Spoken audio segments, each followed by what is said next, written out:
Hello, नमस्कार दोस्तों।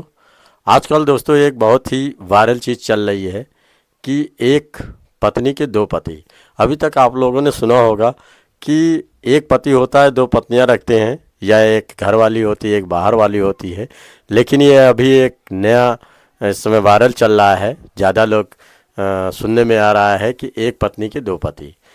तो ये दोस्तों ये कहानी बहुत ही रोचक है और बड़ी ही सोचने वाली बात है कि कैसे लोग इस तरीके का एक बीवी के साथ दो आदमी एडजस्ट हो रहे हैं। तो ये कहानी दोस्तों आप लोग को विस्तार पूर्वक बताते हैं, और ये कहानी अच्छी लगे तो लाइक शेयर कमेंट जरूर करिएगा और लास्ट तक चैनल में हमारे बने रहिएगा, पूरी कहानी सुनिएगा। तभी आप लोग को इस रोचक कहानी के बारे में पता चलेगी कि आखिर कौन लोग हैं जिनकी एक पत्नियां हैं और दो पति हैं, और कैसे वो लोग जो है इस तरीके से खुश भी हैं और दोनों के बच्चे भी हैं। तो ये कहानी दोस्तों है उत्तर प्रदेश की संत कबीर नगर की। वहाँ पे एक थाना पड़ता है मिधावल, है ना। वहीं पे दो लड़के होते हैं।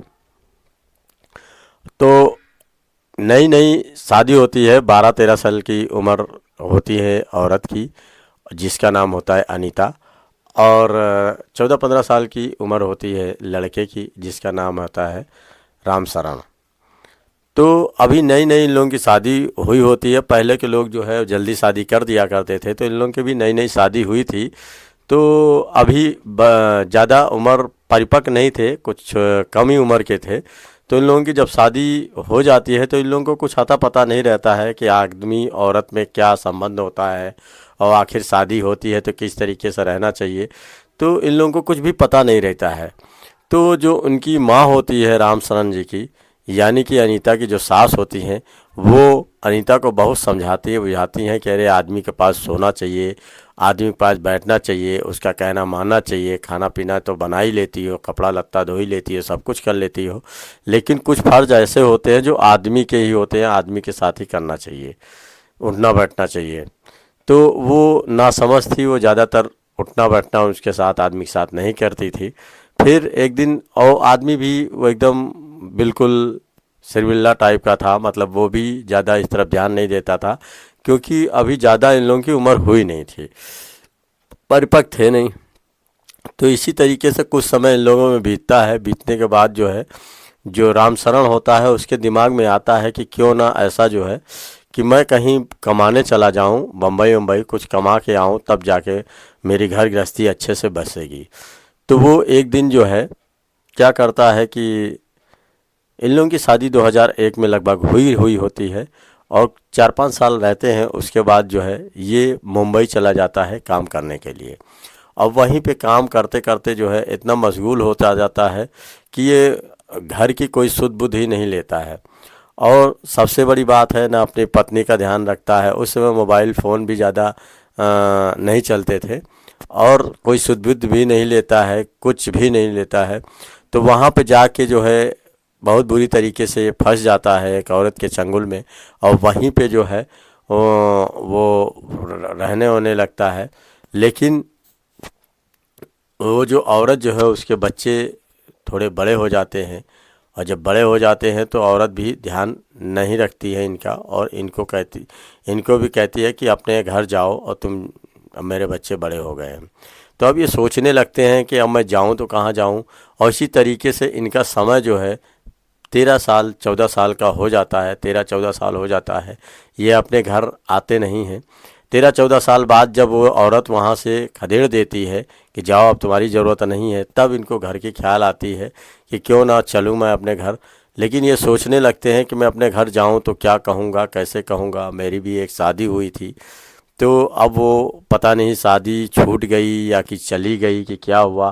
फिर ये सब सोचने लगते हैं, और इसी सोचने के दौरान जो इनकी जो माँ होती है वो अपने जो बहू होती है उससे कहती है कि देखो बेटी, इतना समय हो गया, लड़का यहाँ आया नहीं, पता नहीं क्या हुआ उसका, कि मर गया कि बिला गया कि कहाँ चला गया, किस तरीके से तुम अपना गुजर बसर करोगी, और तुम कहीं दूसरी जगह शादी कर लो। तो वो कहती है नहीं माँ, मैं दूसरी जगह शादी नहीं करूँगी।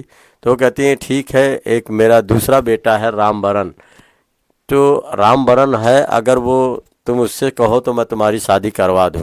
तो रामवरण तो कहते हैं कि शादी तो ठीक है लेकिन रामवरण करने के लिए तैयार होंगे तब ना। तो रामवरण से पूछते हैं क्यों तुम अपनी भाभी से शादी करने के लिए तैयार हो। तो वो दोनों की उम्र बराबरी रहती है, रामवरण की और अनीता की। तो वो कहते हैं कि ठीक है, अगर ये मुझसे शादी करना चाहते हैं तो हम इनसे शादी करने के लिए तैयार हैं। फिर दोनों राजी रहते हैं शादी करने के लिए। उम्र भी ज़्यादा नहीं होती है, आस पास उम्र होती है। तो शादी करने के लिए जब तैयार हो जाते हैं तो इनकी माँ जो है, जो रामवरण की माँ होती है, वो धूमधाम से जो है अपने लड़के की शादी अपने ही बहू से यानी बड़े लड़के की बीवी से करा देती हैं। और जब बीवी से करा देती हैं तो फिर वो अब इनका अच्छे से परिवार चलने लगता है और दोनों भी बड़ी खुश रहने लगती है, क्योंकि उस समय बड़ी चुप चुप से रहने लगी थी और गुमसुम से रहने लगी थी, क्योंकि जो है कोई ध्यान रखने वाला नहीं था। तो तभी रामवरण भी सोचने लगता है कि मेरी भाभी अब अकेले रहती है और सोचने लगती है ज़्यादा कहीं हो ना हो या कहीं चली जाए। तो उस समय जो है, उस समय जो रामशरण था उसकी एक बेटी रहती है और वो बेटी 3-4 साल की हो जाती है। तो कहती है कि अब मैं जाऊंगी तो कहाँ जाऊंगी, 3-4 साल की मेरी बेटी है। तो वो रामवरण से इसी वजह से वो शादी कर लेती है और रामवरण भी शादी कर लेता है। और 3-4 महीना 6 महीना इसी तरीके से गुजर जाते हैं।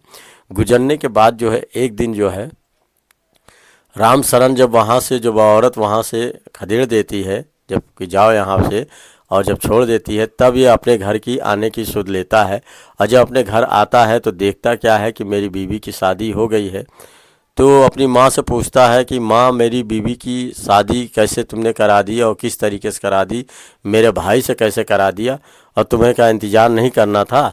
तो उसकी माँ कहती कि अरे, तुम्हारे जाने के बाद तुम्हारी जो बहू है, तुम्हारी बीवी है, वो एक गुमसुम से रहने लगी थी और कोई इतना ध्यान नहीं देता है कि तुम 14-15 साल तक अभी तक तुमको सुध ही नहीं आई कि हमें घर चलना है, मेरी एक बीवी है, मेरा एक बच्ची है और मेरा घर है, तुम आज तक बिल्कुल सुध ही नहीं लिए। तो कहते क्या बताऊँ माँ, मैं बहुत बुरी तरीके से फंस गया था। एक औरत जो है मुझे आने नहीं दे रही थी और मेरे कुछ ऐसे अश्लील दृश्य रखी थी जिससे जो है मैं आने की जब भी करते थे तो मुझे वो परेशान कर देती थी। इसी वजह से मैं घर आ नहीं पाता था। तो इसकी वजह से वो हमेशा जो है दिक्कत में रहती थी, दिक्कत में थी और उसे समझ में नहीं आता था कि आखिर मैं क्या करूं। अब वो जब वहाँ से मुझे छुटकारा करी है तब मैं यहाँ आया हूँ। और सबसे बड़ी चीज़ है, अभी रामवरण कैसे शादी कर लिया, तो कहते हैं रामवरण अपने आप नहीं किया है, हम लोगों ने प्रेशर दिया है और अनीता से पूछा गया है, जब सब कोई राजी हुआ है तभी उसकी शादी की गई है। तो इस बात पे रामवरण राजी हुआ है, उसका कोई दोष नहीं है। तो फिर रामशरण कहता है रामवरण से कि चलो ठीक है, तुम अगर तैयार हो, तुम्हें कोई दिक्कत नहीं है मेरी बीवी से शादी करने का, तो मैं भी अब दूसरी शादी नहीं। तो उसकी माँ कहती है कि बेटा कहो तो मैं तुम्हारी दूसरी शादी करा दूँ रामशरण। तो रामशरण कहता है कि नहीं माँ, अब मैं दूसरी शादी नहीं करूँगा, मैं अपनी ही पत्नी के साथ रहूँगा और जैसे रामवरण रह रहा वैसे मैं भी रहूँगा। हम लोग जो है अब दूसरी शादी नहीं करेंगे, इसी के साथ रहेंगे। तो वो जो एक ही बिस्तर पे जो है वो तीनों लोग रहते हैं और रहने के बाद जो उसकी बच्ची है, दोनों से एक एक बच्चे होते हैं, वो दोनों बच्चियाँ उन दादी के पास चले जाती हैं और दादी उनका ख्याल रखती हैं। और ये दोनों जो मर्द होते हैं, बीच में औरत होती है, अगल बगल ये सोते हैं और उसी तरीके से अपन जीवनचर्या अपनी चला रहे होते हैं और दोनों खुश रहते हैं। दोनों से पूछा जाता है कि भैया तुम्हें कोई दिक्कत तो नहीं है, तो दोनों कहते हैं कि मुझे कोई दिक्कत नहीं है, हम लोग एडजस्ट कर लेते हैं। और जब लड़की से पूछा जाता है अनीता से कि तुम खुश हो इन दोनों के साथ, तो वो भी कह देती है कि हाँ मैं खुश हूँ, क्योंकि मुझे पहले पति से भी कोई नाराज़गी नहीं है और दूसरे पति से भी नाराज़गी नहीं है। तो इसी तरीके से सब उन लोगों का राजी खुशी से चल रहा है, बल्कि हर कोई सुनता है तो इस बात पे जो है बड़ा हैरान हो जाता है। आज तक सुने होंगे कि एक आदमी है, दो औरतें रखा हुआ है, एक बाहर रखा है, घर पे रखा है, बड़े बड़े नेता अभिनेता बहुत लोग भी ऐसे पड़े हुए हैं और राजा महाराजा भी 2-2 3-3 4-4 रानियां रखते थे। लेकिन अभी तक ये पहली बार ये संज्ञान में आया है, ये पहली बार सुनने को मिल रहा है कि एक पत्नी है, उसके 2 पति हैं और दोनों एक ही साथ रहते हैं, एक ही बिस्तर पे रहते हैं और सब राजी खुशी से हैं। तो उन लोगों से जब ये पूछा गया तो वो लोग कहते हैं कि जब हमें कोई दिक्कत नहीं है, हमें कोई परेशानी नहीं है, तो दुनिया जान के क्या करेगी, दुनिया कह के क्या करेगी। क्योंकि जो है हम राजी, रहने वाला राजी और सब को कोई दिक्कत नहीं है, तो बाहर वाले कहने से क्या पाता। वो क्या मेरा खर्चा चलाएंगे, वो क्या मेरा कपड़ा लत्ता देंगे। औरत तो अनीता तो यही कह रही थी कि अब जब मैं भूखर मरूंगी तो क्या मुझे बाहर का कोई ला के दे देगा। ये सब दुनिया है, केवल कहने को कहती है और कह के किनारे हो जाती है। जब मैं खुश हूँ, मेरे पति खुश हैं, मेरे दोनों पति खुश हैं, तो मुझे इससे क्या आपत्ति है। जब हम लोग का अच्छा सा गुजर बसर चल रहा है तो हमें कोई दिक्कत परेशानी नहीं है। ये दुनिया कहती है, कहती रहेगी, हमें इनसे कोई परवाह नहीं है और हम लोग ऐसे ही अपनी जीवनचर्या चलाएंगे।